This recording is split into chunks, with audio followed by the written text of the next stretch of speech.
Hi, I'm Deborah Acosta, reporter with the New York Times, and I'm here with Wilfredo Ruiz. He's a Puerto Rican Muslim, and he's the head of the American-Islamic Relations in Florida. Wilfredo, can you tell me a little bit about how the community is reacting, the Muslim community is reacting here in Fort Pierce? A couple of nights ago, I came here to personally meet the Imam and the community as the communications director for CAIR Florida, basically because they wanted us to take care of their communications. They have been overwhelmed by media, and because we're in the holy month of Ramadan, the whole community have been fasting since early in the morning at 5 till 8:15 at night, and they were physically tired and exhausted, especially the Imam. And he requested our assistance to manage and control the media outlets and be the spokesman for them, right? Can you tell me a little bit, it's fascinating that you have the Muslim perspective, but you also have the Puerto Rican perspective. And as we all know, many Puerto Ricans unfortunately passed away, were killed. More than half. More than half of the group was Puerto Rican. Oh my God. How do you feel, like you have both of those perspectives? What are you thinking right now? I feel double bad because I know the consequences after any terrorist act, being domestic or even international, are directly suffered by our community. In the past year, the hate crimes and hate incidents increased by 500% in the state of Florida. So the hate crimes problem here is serious. So the community is really embracing starting to feel those hate crimes that already started happening. Yesterday, precisely, a mosque in Sarasota was vandalized. I also feel bad for the LGBT community, because this is a community that regularly partnered with us in two aspects. First, in our struggle for the civil rights, where we commonly partner with them, strategize with them, and in the interreligious aspect of it, because they commonly, very frequently, invite us to their religious gatherings, to their churches, and we are a community that respect each other, protect each other, right, as fellow Americans, and I suffer that. I suffer because they're also my neighbors here in Florida, and the vacation capital of the world was painted in red by their blood. And later we came to learn that there were more than half of the victims were my hermanos Boricuas, my Puerto Rican brothers who live in Orlando and who were victimized by this horrendous, monstrous act. So what are your thoughts on how to combat this issue with radicalization? Okay, we have been very proactive. Probably the more proactive Muslim organization in the United States is CAIR Florida regarding radicalization. Since last year, on September 2015, we started a safety and security program in the mosques. The program is a four-pronged program. It consists on training the community on personal safety, on home safety, on institutional safety of the safety of the place of worship, and also on extremism. In extremism, we teach them how to detect potential radical signs in the community if an individual is turning to be radicalized, and not only to identify them, but we assembled a team of professionals who will, in a holistic way, help that individual, and that they consist of mental health professionals, imams to provide religious counseling. We also have social workers in case the person have any needs of work or have any drug problems that can be coordinated with the appropriate health agencies or education agencies or housing agencies. And it is with that team and the legal experts, and it is with that team that we have ready for those individuals who really want to be helped, and we are really preventing crime. Because what happened is that, believe it or not, since September 11 attacks, the government has devoted very little or no resources to the de-radicalization process. All the money, all the resources of the government are being put into the policing and safety, law enforcement agencies, law enforcement and intelligence agencies. But we have been thirsty of that in our community.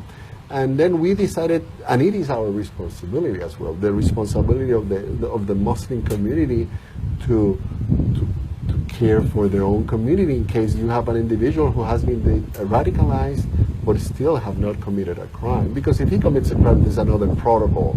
It's called law enforcement protocol. So, Wilfredo, what do you, like, have you ever had to deal with this firsthand? Like, somebody in the congregation who has shown some signs of radicalization? There are some individuals that people might think they're radicalized, but there's not a single answer. There's not a sign that we can say, okay, because this person engaged in this conduct, he's radicalized. Let me give you an example.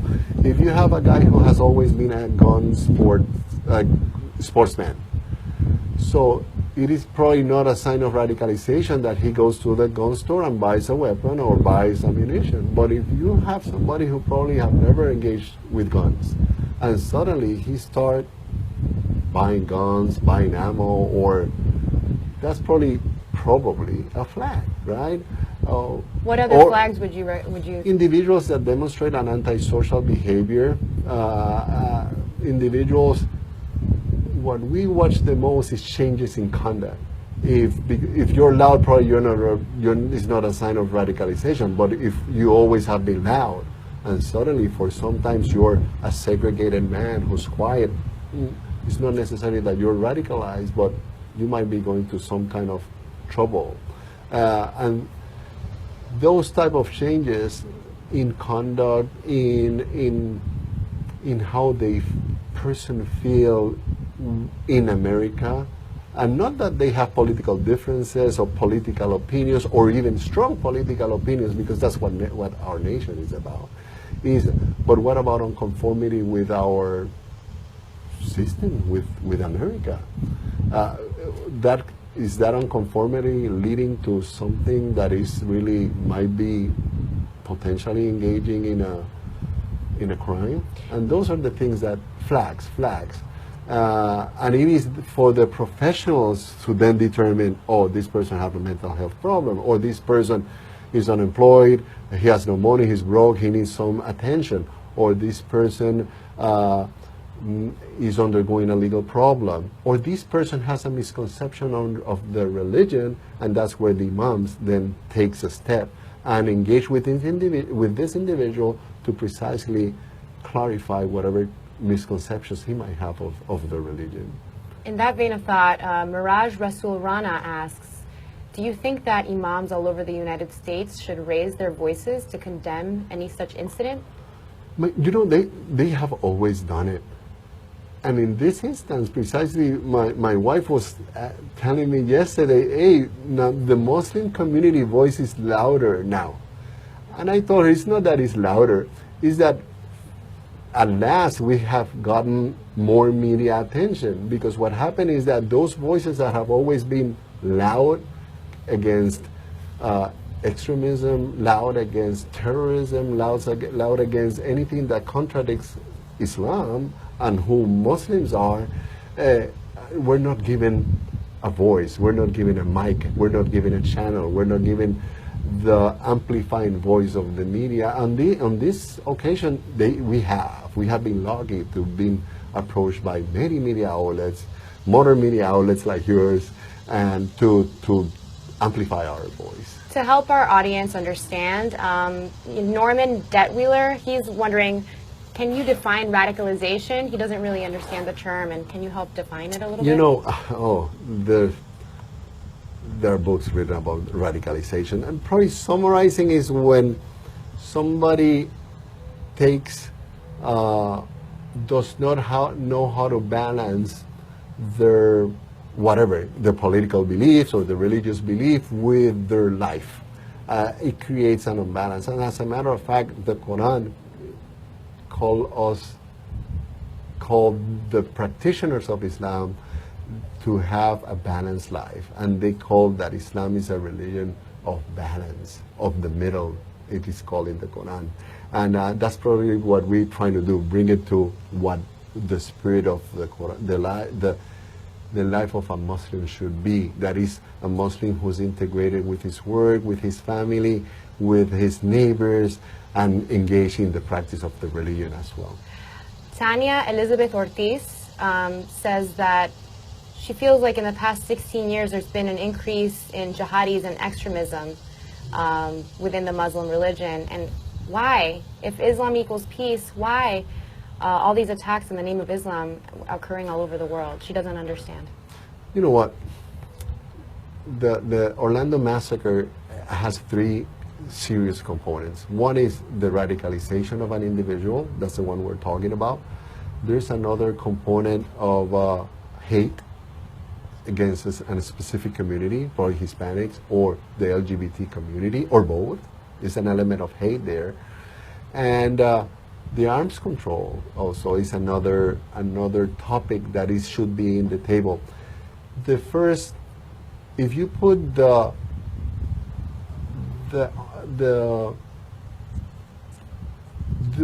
Sandy Hook, all those massacres that have occurred lately, in order of the number of victims, and you put from the 1st to the 10th, the first one is definitely this one, Orlando. The rest, the 9 other mass shootings, none of them were committed by Muslims. Neither the Sandy Hook, nor well, there was the San Bernardino attack. But the first 10, when the first 10 in number of victims, none of them were Muslims, but this one. What I'm trying to convey is there's no excuse for crimes or terrorism, but when I'm trying to convey that these type of mass shooting crimes are committed by atheists, by Christians, by Muslims.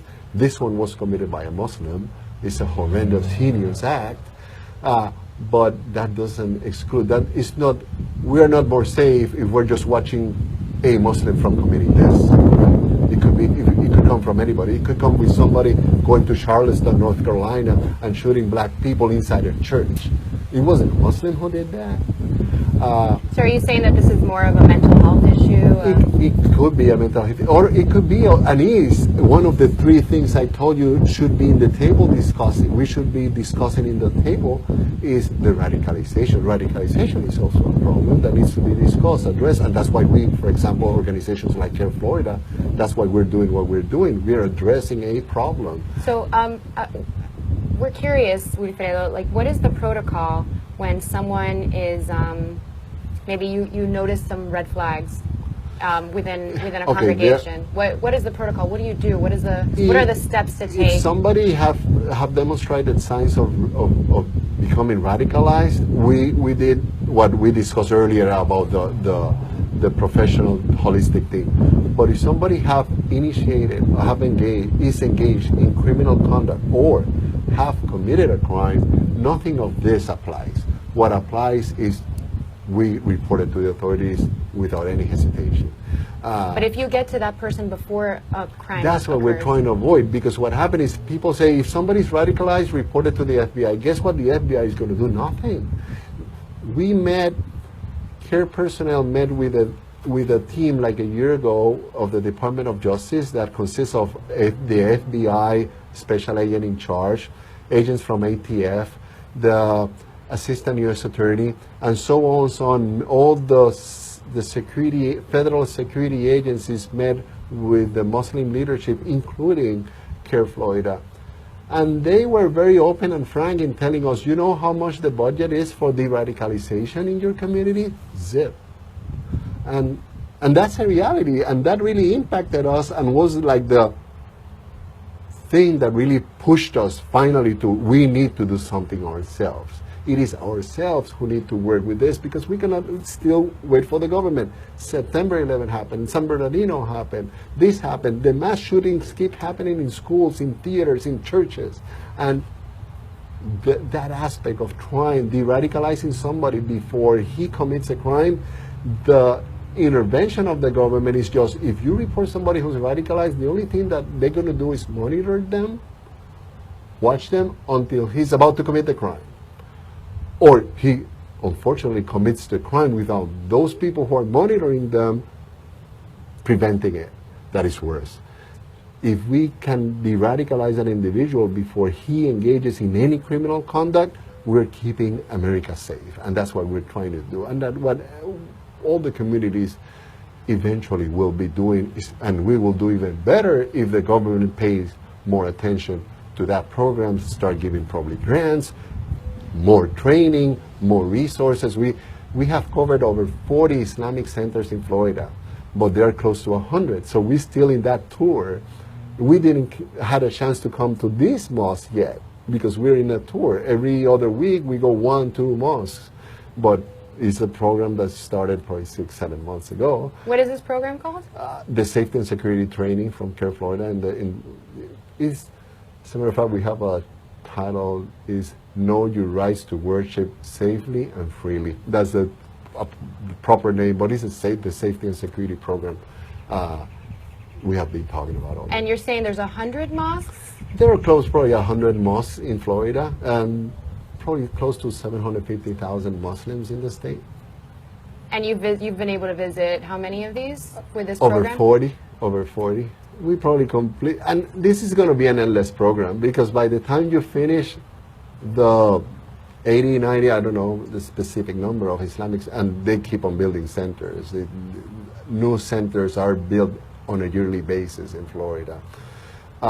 Once we finish with them, probably it's time for the refresher of the first one we went, because it has been a year and a half that we haven't been there. And during your tour, have you identified, or have any imams or any leaders said, hey, you know, we think we've identified some people, we don't know how to deal with it, or like, how do you, it's such a delicate situation, you can't point fingers at people, but at the same time you want to help and make sure that there's nothing like that happening. What do you do? During the training normally not specific cases are brought during the training, because people are just learning how to detect and what to do if they detect.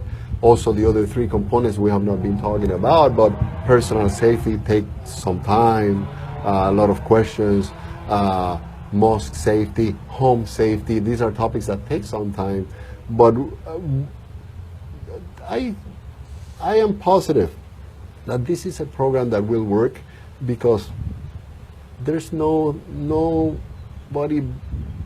in a better capacity to monitor this than their own communities, because these are the communities that that first notice the change of behavior. Let's take it as a family. Who are really the first people who notice changes in behavior, in drug usage? It is really the parents. Sometimes they don't want to recognize it, but they know their kids, and they know the changes of behavior. So under that principle, the community know themselves. They know who does what. They know who likes what. And change of behavior, that is not a change of political party affiliation, or somebody who's angry with the political party or political candidate. That's not what it is. But we cannot necessarily describe it, because a sign of radicalization of an individual could be a common sign of somebody of their daily routine. So it's very customized. We just give them the tools, and it is for them to really apply the tools within their community. I just wanted to update everyone. We're talking with Wilfredo Ruiz, the Communications Director for CAIR in Florida. And if you have any questions, please send them in. Wilfredo, on a last note, if we get no other questions, I wanted to ask you a little bit about what have you been able to learn about the shooter in your days here with the Imam? That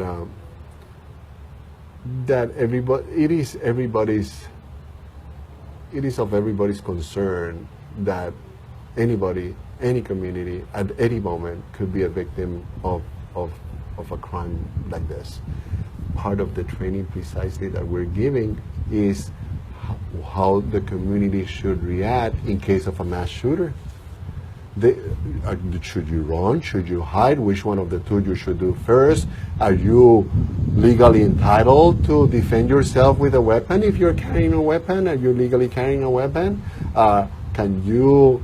To what extent can you do? All those questions come during the training, and it is something that unfortunately I say, because it is really sad to teach a community how to confront a mass shooting stage, right?